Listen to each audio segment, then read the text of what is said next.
Certo. Estamos ouvindo. De vez em quando a gente vai precisar desse feedback, certo? De perguntar, cadê vocês? Estão ouvindo, não estão ouvindo? Porque a gente precisa saber se a conexão se mantém, ok? Ok. Então, eu sou a professora Márcia de Lorenzo, ali é a professora Ângela Amorim, tá? Hoje a gente vai fazer o encontro síncrono, porque a gente vai fazer a aulinha de RCP, as manobras de RCP para vocês, tá? Mas, ao longo do curso, a gente deixou várias aulas disponíveis, inclusive aulas que tinham sido ministradas para outras turmas, né? Eu espero que tenha sido satisfatório, tá, para vocês. Sobre os conteúdos de hoje, nós temos esse conteúdo prático de RCP e temos também um material que já está postado no SIGA. Esse material é sobre o atendimento de emergência para pacientes de cuidados paliativos. E a atividade consiste na leitura do texto e na escrita de um comentário, como se fosse uma redação, um comentário, sobre o papel do técnico de enfermagem na emergência ao receber um paciente de cuidados paliativos. Vale a pena dizer que, ao longo dessa disciplina, muitas vezes a gente falou em salvar vidas, salvar vidas, salvar vidas, haja rápido, mas em se tratando de cuidados paliativos, essa vida já está comprometida, né? Então, o que o paciente deseja, o que ele quer é aliviar o sofrimento, aliviar a dor, tá? Ter um pouco mais de conforto no processo de morte dele. E quando a gente interfere nesse momento de forma errada, querendo prolongar a vida de alguém cuja vida já está comprometida, é apenas o desenrolar de um processo natural de morte, aí é que vem as iatrogenias, né? Você vai preservar um sofrimento, na verdade. Então, é preciso saber reconhecer e compreender por que um paciente terminal, muitas vezes, não vai ter certas medidas que a gente ensinou aqui para vocês, certos investimentos, né, digamos. Tá? Então, o texto é para vocês refletirem sobre isso. Claro que não é um texto que vai tirar todas as dúvidas de vocês, mas a internet está aí, minha gente. A internet é um oceano de informação. Tudo que vocês imaginarem e desejarem obter informação, vocês têm lá na internet. Tá? Então, quem quiser mais um pouco de aprendizado, tem a biblioteca do Cigar, tem artigos muitos, tem de tudo. Então, se informem um pouco mais. Para fins da disciplina, a gente quer a leitura do texto que está lá e esse comentário, a escrita desse comentário, tá? Bom,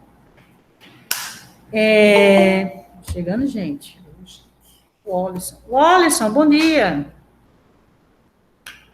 É o Wallison que é monitor?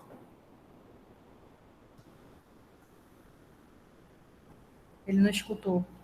Eu acho que ele caiu, que a conexão caiu. Mas a ele sim.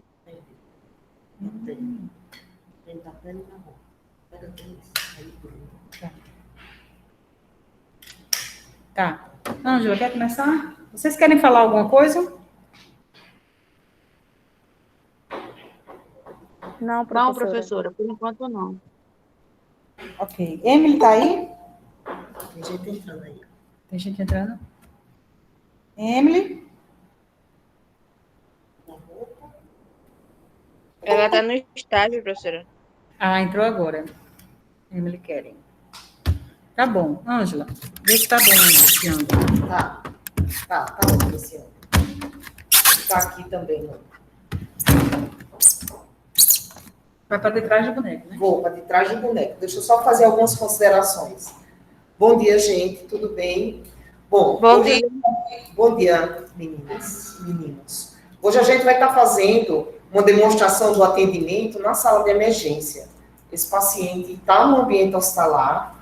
Vocês viram a parte de suporte básico de vida na unidade, na parte de primeiros socorros.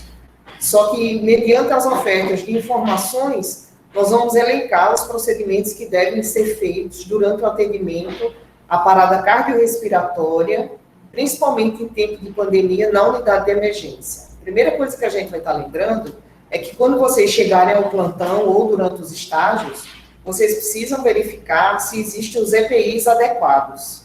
Só tem uma das coisas, né, que na verdade nós iríamos usar no ambiente hospitalar, que nós não estamos aqui, mas só tem eu e a professora Márcia, com máscara, distanciamento, não tem mais ninguém nessa sala.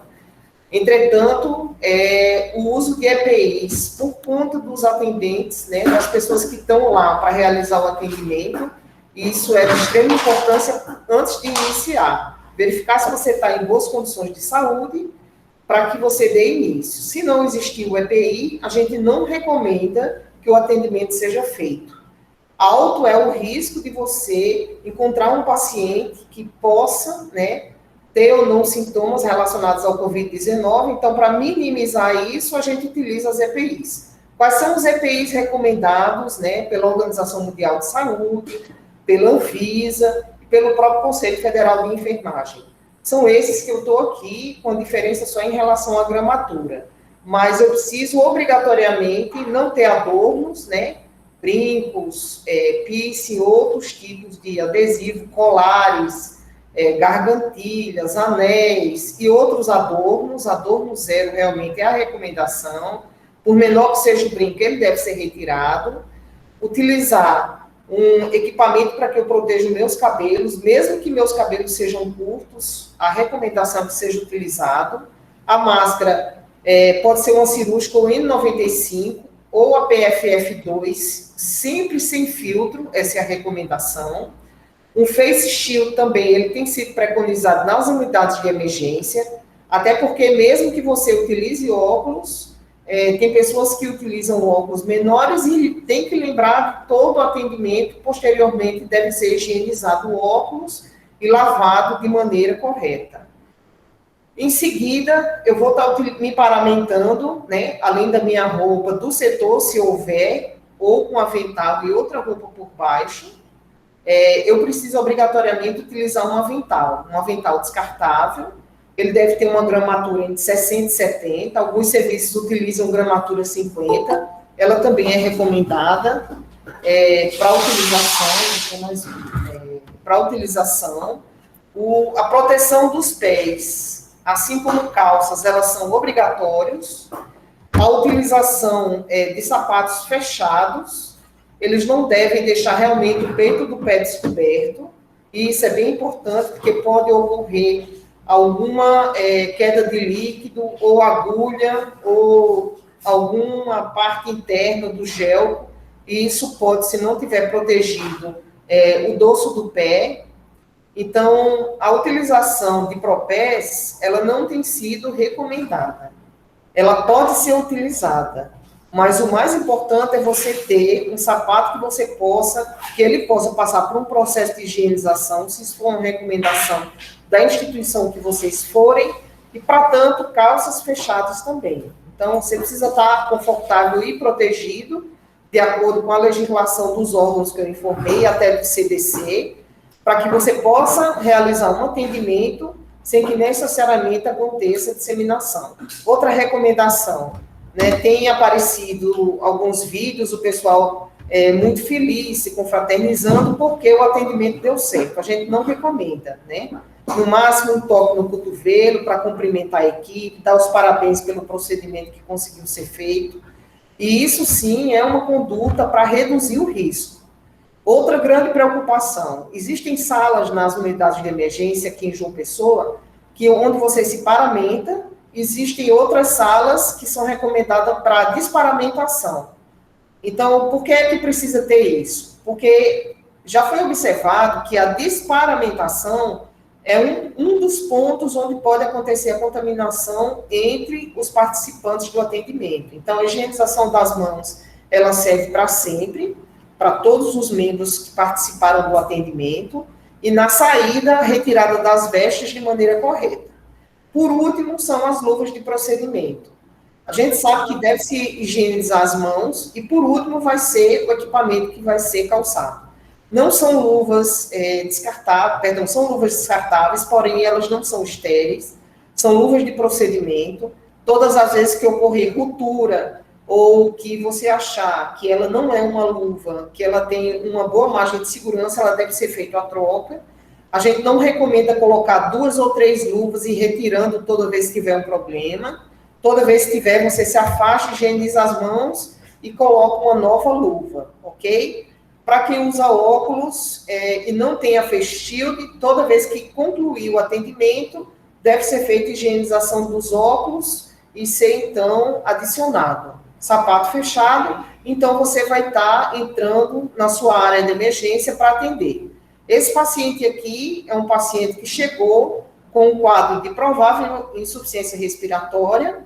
A gente não sabe a causa, exatamente isso que vocês vão acompanhar todas as vezes que estiverem nas instituições hospitalares. A gente não sabe o que é que o paciente tem. O que ele vai ter são sinais e sintomas, ou um ou outro, ou os dois, que podem indicar, de acordo com as alterações clínicas, o que ele pode ter. O que a gente verificou é que ele não está respirando adequadamente e que a família trouxe ele para o hospital, ok? Então, eu vou estar iniciando. Olha, não vai ficar aí, eu vou puxar, vai para trás, eu vou puxar ela mais para frente.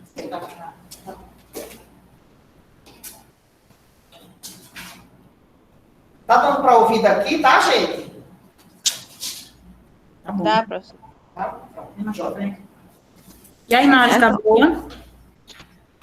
Tá sim, professora. É só manter o tom da voz mais alto, do jeito que a senhora perguntou. Ok. Se tá bom? Dá para ouvir daí? Dá sim, Tá professora, ótimo. dá para ouvir. Ok, então. Bom, então, assim que o paciente ele é colocado na unidade de emergência, a primeira coisa que nós vamos nos preocupar é estar com todos os EPIs, certo? Todo mundo, anteriormente, já sabe quais são os procedimentos que precisam ser feitos. E como isso acontece? Toda vez que vocês chegarem no plantão, precisa ficar claro o que é que cada um vai executar. Quem vai para a parte da via aérea, quem é que vai colocar o acesso venoso e quem vai fazer o procedimento de compressão torácica. Lembrando que esse procedimento de compressão torácica, ele deve ser revezado a cada 2 minutos e as compressões nesse paciente, elas devem ser efetivas. Faremos 30 compressões torácicas e se tiver um dispositivo para ventilação com proteção, que seria um ambu, com um filtro, e 2 profissionais para ventilar esse paciente, ok. Hoje nós não faremos só a compressão torácica e eu vou adicionar um dado importante, ok? Isso, bem lembrado pela professora Márcia. Na aula de terapia intensiva, nós vamos falar em uma das aulas especificamente só sobre o acesso à via aérea e os dispositivos que são necessários. Para tanto, essa parte de suporte básico, ela vai apenas estar fazendo delineamento sobre a execução até a parte da compressão torácica. Então, a compressão torácica, ela está sempre indicada quando o paciente está inconsciente, não tem expansão torácica e não respira, e para os profissionais treinados, pulso central ausente. Esse procedimento, ele é entre 100 e 120 compressões, e ela é necessário que seja executado o mais rápido e profundo possível. Nós discutimos que aquela música Stay Alive, ela consegue acompanhar a regularidade adequada em relação ao procedimento de compressão. Se vocês são pequenas como eu, né, a gente precisa utilizar um banquinho com 2 degraus para que a gente consiga colocar o peso em cima do paciente. Uma outra coisa bem importante que a gente precisa fazer. O primeiro é que a gente precisa proteger a boca do paciente e o nariz quando este está com a boca descoberta, ok? Outra coisa importante é que nas unidades de emergência, nós precisamos colocar uma tábua embaixo do paciente, que ela vem do carro de parada, ok? Então, o profissional, enquanto um vira, ou 2 viram, o outro vai estar adicionando isso aqui, certo? Mas a sequência vai ser o seguinte. Nossa, tu me dá essa máscara, Nossa, mas... Bom, o paciente chegou na unidade de emergência, deixaram. O seu João não respondeu. O seu João está inconsciente. Primeiro procedimento que eu devo fazer é cobrir boca, nariz do paciente, certo? Por quê? Porque até esse paciente ser acessado à via aérea, eu vou começar a fazer a avaliação dele. Esse paciente, eu vou descobrir a caixa torácica dele. Esse paciente, ele não tem, após a face protegida, ele não tem expansão torácica.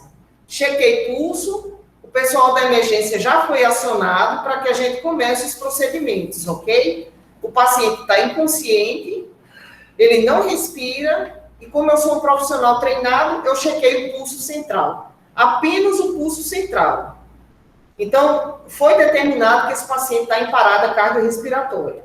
Habitualmente, o que nós fazemos na unidade de emergência? Como esse paciente está numa cama um pouco maior, eu preciso virá-lo e eu preciso, em pouco tempo, outro profissional vai estar colocando bem no centro das costas, com o objetivo de que durante as compressões ele não afunde no colchão. O tórax, ele tem que ficar num local horizontalizado e eu tenho que ter uma superfície rígida para que as minhas compressões elas sejam efetivas. Em seguida, eu vou estar realizando a compressão torácica para esse paciente, só que por conta do meu tamanho, né, se tiver alguém maior não tem problema, eu tenho que realmente subir, colocar o que a gente chama de calcanhar da mão ou região hipotenar no centro do tórax, mais ou menos na linha entre os mamilos, e eu tenho que colocar o peso do meu corpo por sobre o paciente. Então, eu praticamente subo no paciente. Se eu for um pouquinho menor, como tem algum de vocês, eu tenho que realmente ir para lá. Então, essas compressões, elas vão acontecer de maneira rápida e profunda, superficializando até em torno de 6 centímetros, e essas compressões, elas devem ser 30 compressões torácicas para 2 ventilações. Como eu não estou ventilando e o médico não entubou o paciente ainda, então eu vou dar continuidade nas 30 compressões. Vou fazer 30 compressões ininterruptas. 30, 30, 30, 30, 30. Eu vou mostrar para vocês. O manequim aqui não vai aguentar, mas a gente vai fazer como se fosse, tá? Se quiser, depois bota o manequim de RCP. Ok, vamos lá. Mas você vai estar colocando a música, tá? Do Stay Live para vocês verificarem. Para acompanhar, as compressões são feitas no ritmo da música, gente. Já foi feito um estudo científico e que você fica memorizando essa música e com ela na cabeça e no ritmo dela fazendo as compressões. Nesse ritmo é possível fornecer um bombeamento de sangue para o corpo adequado para a situação em que o paciente está, ok? Então, acompanhe.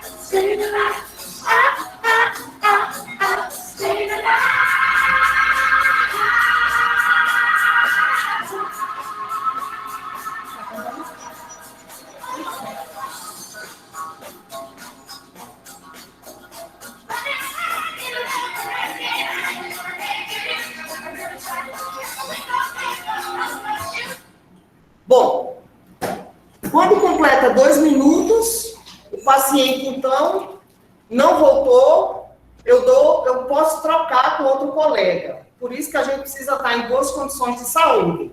Eu só vou parar de executar essa atividade se o paciente acordar ou quando outro colega assumir. Eu tiro minha mão e ele coloca a mão dele. Posteriormente, será utilizado o desfibrilador automático externo. Mas em um segundo momento, né? Ou dentro da sala de emergência, eu utilizo a desfibrilação. O procedimento de suporte básico é esse. E ele é mais importante até a chegada do suporte avançado. Então, é muito importante que isso seja executado o mais rápido possível, justamente para minimizar a possibilidade de que o paciente não suporte o outro procedimento avançado, porque ele não foi executado por nenhum outro profissional. Então, todos os técnicos, enfermeiros que estiverem na sala, eles podem e devem iniciar o suporte básico de vida. Então, aí numa situação dessa, você pode ficar muito, a adrenalina subir muito e você se perder. Meu Deus, o que é que eu vou fazer quando isso acontecer? Gente, o segredo é memorizar a sequência. E a sequência é facinho de memorizar. Se deparou com alguém deitado na rua, ou se deparou com o seu paciente no leito, qual é a sequência que eu tenho que fazer para perceber se ele está numa parada cardíaca e começar as ações de reanimação? Então, vamos lá. Ângela vai fazer mais uma vez a sequência. Ângela estava de plantão, tinha acabado de falar com o seu João e veio no quarto. Meia hora depois ela volta, o paciente estava sozinho no quarto, deitado, olhos fechados, e uma aparência que não era de sono. O corpo dele aparentava uns sinais, assim, uma palidez, uma imobilidade diferente. Então, a Ângela se aproxima do seu João. E o que é que ela vai fazer? Seu João, o senhor está me ouvindo? Seu João? Seu João não responde, não demonstra estar ouvindo a enfermeira. Michele, chame rápido o médico, comunique a enfermeira e volte com o carro de parada. Eu acho que seu João está desacordado. Vamos checar o pulso. Ela levanta o queixo do seu João e checa um pulso de carótida, tá? Que é um pulso central. Ela tem 30 segundos para...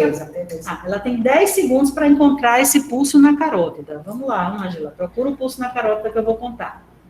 1, 2, 3, 4, 5, 6, 7, 8, 9, 10. Achou o pulso? Não tem pulso.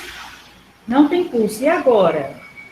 Bom, agora nós vamos descobrir o tórax do paciente e fazer as compressões torácicas.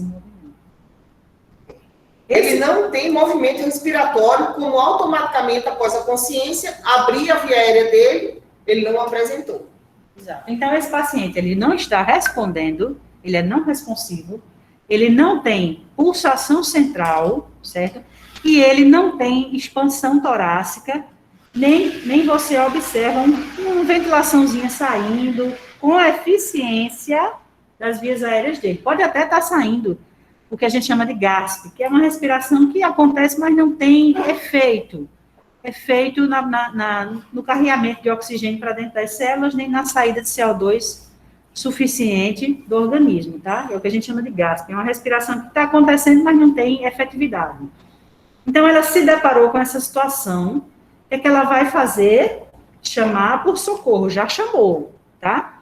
E ela já vai começar a reanimação. Colocou a tábua embaixo do peito do paciente, organizou uma posição melhor para ela ali, né, do alto dos 1,80 m dela, subiu e vai começar.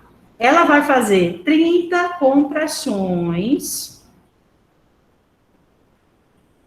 Na 30ª compressão, caso nós estivéssemos aqui com um ambu, mas o pessoal ainda não chegou com o ambu, estão lá no posto se enrolando com o material. Tem gente procurando carrinho de parada, tem gente procurando onde que está o ambu, que foi para esterilização. Enquanto isso, o Ângela está aí, ó. 30 compressões. Uma vez. Agora estou entrando no segundo ciclo. Duas. Ela já vai para o segundo ciclo de 30 compressões. Ao final do segundo ciclo de 30 compressões, chegou o ambu, colega. E aí ela pode fazer 2 ventilações para esse paciente, não é isso? Isso, com filtro, ok?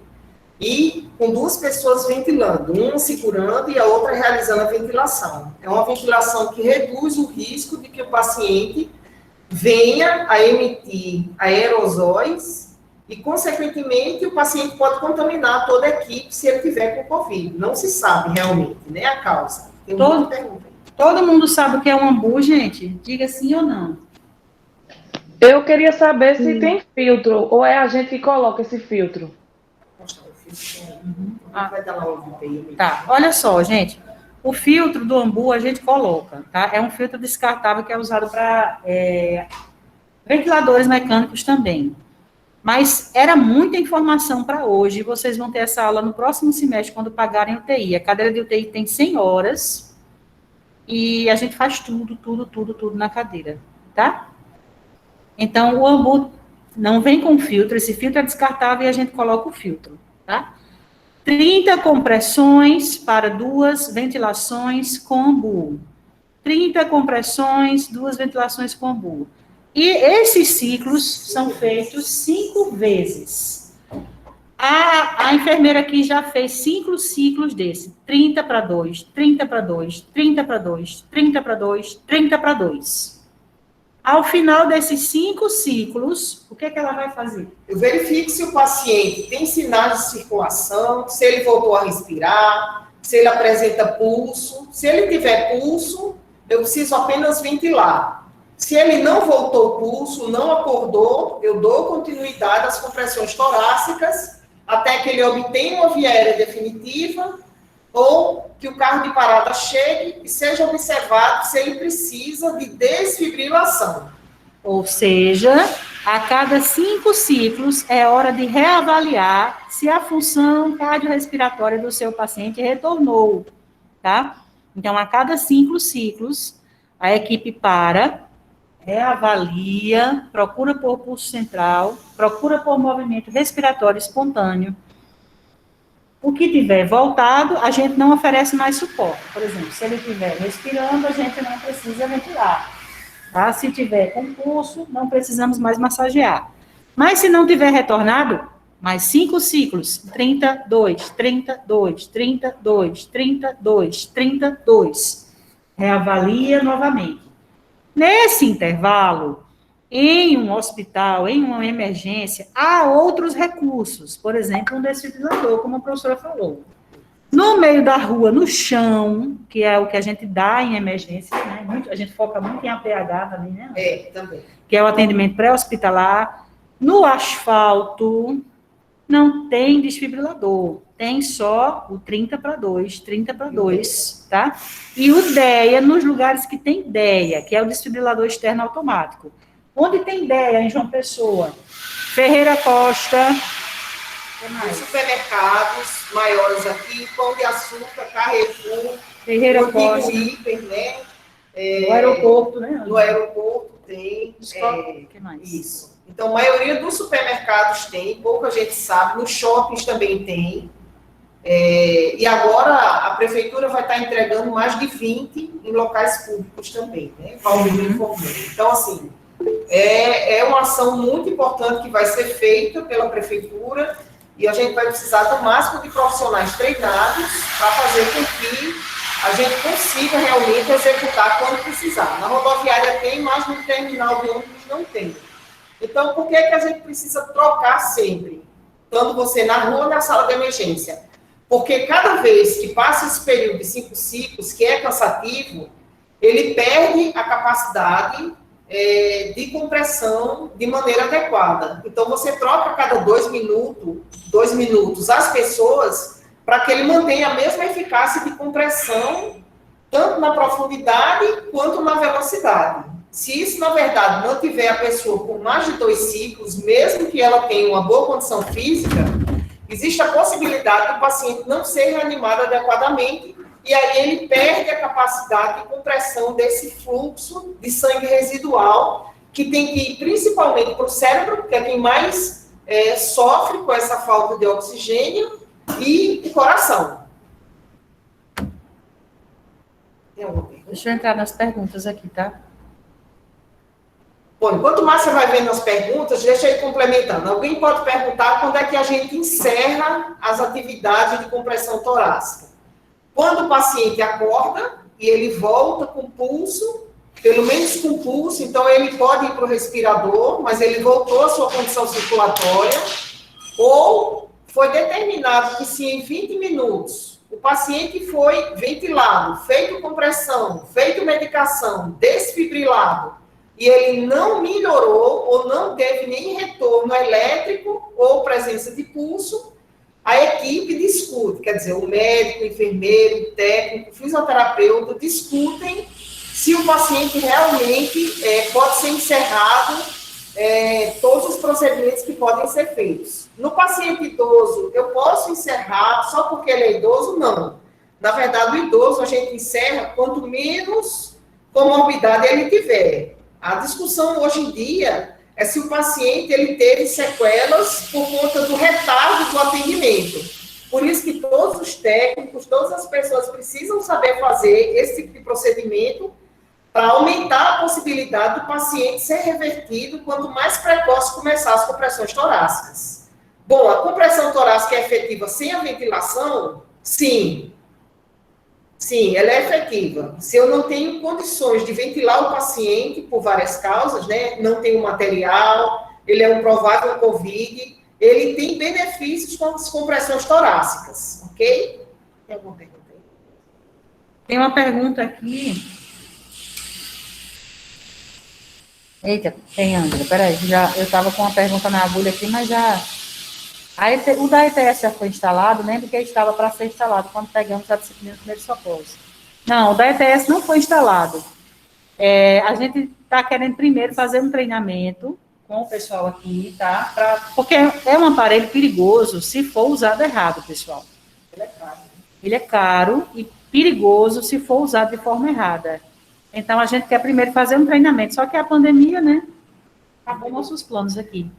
Mas temos. E ainda tem um problema, eu não sei quem foi da mesa que perguntou, as pás, nós só temos um par de pá. Então, a pá, ela só pode ser utilizada uma vez. Se colar no tórax do paciente, não pode retirar e usar para outro. Então, a gente também está esperando essa reserva, que já foi solicitada aqui pela professora Márcia. Tem alguma outra? Tem. Eu tenho uma dúvida. Quanto tempo é prejudicial para o paciente? Quanto tempo de reanimação? Ele está perguntando. Não, na verdade, ele tem benefício. O que pode trazer um pouco de problema em relação à fibra do músculo cardíaco nas desfibrilações, no choque. Cada choque que esse paciente recebe, ele tem um benefício. Só que não tem como mensurar o nível de aumento ou destruição da célula do músculo cardíaco. Só que ele precisa sair vivo. Se ele sair com o coração aumentado, porque levou choque, teve um prejuízo ao músculo do coração, ele saiu vivo e vai ser tratado posteriormente. Então, o benefício são as compressões torácicas e ele saiu. O malefício é que quanto mais descarga elétrica e tempo ele demorar para voltar, o coração dele sofre com isso. Mas eu acho que eu entendi sua pergunta de outra forma. Deixa eu ver se eu consigo. Eu queria dizer assim, quanto tempo prejudicial ele em parada, vamos dizer, de 12 a 5 minutos ele só pode ficar, entendeu? Se ele passar desse tempo, ele já vai tendo dano cerebral, dano... A partir do 5º minuto, Ruth, a partir do 5º minuto tem uma coisa chamada apoptose, que é a morte das células cerebrais. Então, a partir do 5º minuto, ou até o 5º minuto, ele deve ser desfibrilado. Após isso, sem nenhum procedimento de compressão, ele pode até sair, se for jovem, se tiver em local frio, mas ele vai ter uma lesão cerebral, que pode ser irreversível. Agora, tem o seguinte, quando é que a equipe vai interromper o procedimento de reanimação? Bom, você interrompe quando a equipe está exausta. Já vem tentando há muito tempo, chegou à exaustão do cansaço, que é cansativo, aí você pode parar. O que mais, Ângela? Olha, na verdade, a gente só, dentro do hospital, a gente só para quando o paciente não tem retorno da circulação e não aparece nenhum tipo de atividade elétrica. Então, foi feita medicação, compressão torácica, desfibrilação quando era indicado, e mesmo assim ele mantém um ritmo que não retorna, que pode ser a sistolia, que é aquela tração reta, que ele não tem nenhum retorno em relação a tudo que é feito, ou ele entra num ritmo agônico e não sai. E também quando a equipe está... Não, exaustando todo mundo, mas ninguém para não. que mais? Tudo bem, gente? Querem perguntar mais alguma coisa? Tem mais alguma dúvida? Não, tudo bem. Mais alguma coisa? Por mim, tudo tranquilo, professora. Se o paciente chegar no hospital e está com o pulso, porém inconsciente, no caso, faz só a ventilação. Se o paciente chega no hospital e está com o pulso, porém inconsciente, no caso, faz só a ventilação precisa ser feita se ele não estiver respirando. Certo, E se na rua também tiver nessa situação inconsciente com pulso, certo. o que fazer? Olha Aí, só. não, se está com pulso, não é um caso de parada cardiorrespiratória. Então, pode ser uma parada respiratória. Por isso que as manobras de abertura de via aérea, elas são importantes. Ele pode estar sedado, ele pode ter se embriagado, ele pode ter desmaiado por hipoglicemia, que tem sido muito comum, o tempo pode estar muito quente, ele pode ter esquecido de tomar o medicamento, ele pode ter tido uma crise nervosa. Tudo isso são algumas das causas que podem levar à inconsciência com redução ou ausência da respiração. Então, se o paciente está sem respirar, a primeira coisa que a gente faz é posicionar o paciente e abrir a via aérea, com proteção do nariz e da boca. Se mesmo assim ele não tem expansão torácica, aí que vai ser colocado a ventilação para ele com o AMBU. Se mesmo assim ele continua com pulso, mas não respira, aí a gente tem que investigar se ele utilizou algum medicamento ou droga que fez com que atingisse a parte respiratória, e aí ele vai ser ventilado. Se mesmo com o AMBU ventilado ele não respira, aí no hospital ou em via pública o SAMU vai avaliar se ele precisa ser entubado ou algum procedimento na via aérea. Inconsciente com Bom dia, professora. Bom dia. Eu quero, assim, trazer uma experiência, assim, que eu presenciei e eu fiquei muito chocada. Foi uma senhora, tá, em sua residência, o seu filho gritando, pedindo socorro, e ela, né, desmaiou, caiu e tinha duas moças que eram da área da saúde e começaram a realizar, né, os procedimentos de compressão, só que não tinha um AMBU, né, porque não era ligaram para a equipe e estava esperando o SAMU vir. Porém, essa senhora não teve sucesso. Quando o SAMU chegou, as duas moças que estavam lá nessa residência fazendo uma compressa, elas estavam realizando o procedimento e quando uma cansava, né, aí revezava. Aí, quando o SAMU chegou, professor, e eu venho nessa cena todinha, eu ainda não estava na área da saúde, estudando. E quando o SAMU chegou, fez aquele choque elétrico, né, nela. E, assim, professora, só foi umas 3 vezes que realizou esse procedimento. Quando realizou o procedimento, lá mesmo o médico falou, né, que a senhora veio a óbito, não sobreviveu, e perguntou o motivo que levou ela a vir a ter esse desmaio. Foi quando o filho dela disse que ela teve um estresse, né, um estresse um pouco elevada, e fez que a pressão arterial dela caiu, diminuiu, e ela caiu sentada. Até que quando as moças realizou o procedimento, eu acho que pelo tempo que o rapaz, o filho, estava pedindo socorro, ela estava inalando a secreção. Porque quando a gente chegou na residência, a cabeça dela estava sentada, inclinada, e o rapaz não tinha colocado ela na posição lateral, né, que é para centralizar a cabeça para que ela não viesse ficar muito tempo inalando essa secreção. Aí, até hoje, professor, eu levo isso comigo como uma experiência, assim, porque eu presenciei mesmo, assim, vi mesmo a equipe SAMU chegando e não ter salvo aquela senhora nova, né, que ela tinha só 50 e poucos anos de idade. Tá, joia. Obrigada, viu, pelo relato. Olha só, o SAMU, ele já ficou mais do que provado que ele é um serviço eficiente, porém, ele não consegue salvar, porque até o SAMU chegar, a não ser que seja ao lado, ele demora mais do que 5 minutos. Então, para cada 1 minuto que é presenciado e não é feito nada, como a gente já falou nas aulas, o paciente perde 10% de chance de sobreviver sem sequela. Então, se passaram-se mais de 5 minutos, né, ela perdeu 50% de chance de sair sem sequela.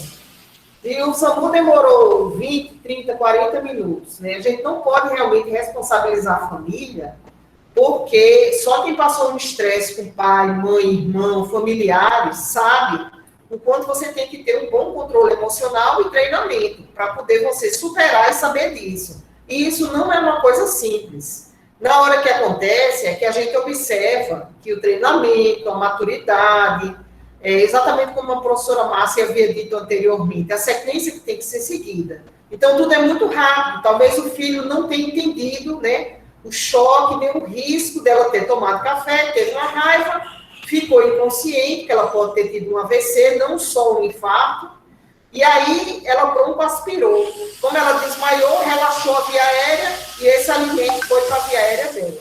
Então, assim, não é fácil atender, é muita responsabilidade, por isso que a quantidade de treinamentos, leitura, elas são sempre obrigatórias para que ajude a balizar o que vai ser feito. Talvez a via aérea dela, mesmo entrando alimento, né, a gente não sabe exatamente o que aconteceu. Mas quando o SAMU chega, se tiver gente lá reanimando, eles dão continuidade. Se não tiver, muitas vezes já passou 20, 30 minutos, 1 hora. Então, isso realmente piora ainda mais as condições e a possibilidade dela voltar a algum ritmo cardíaco.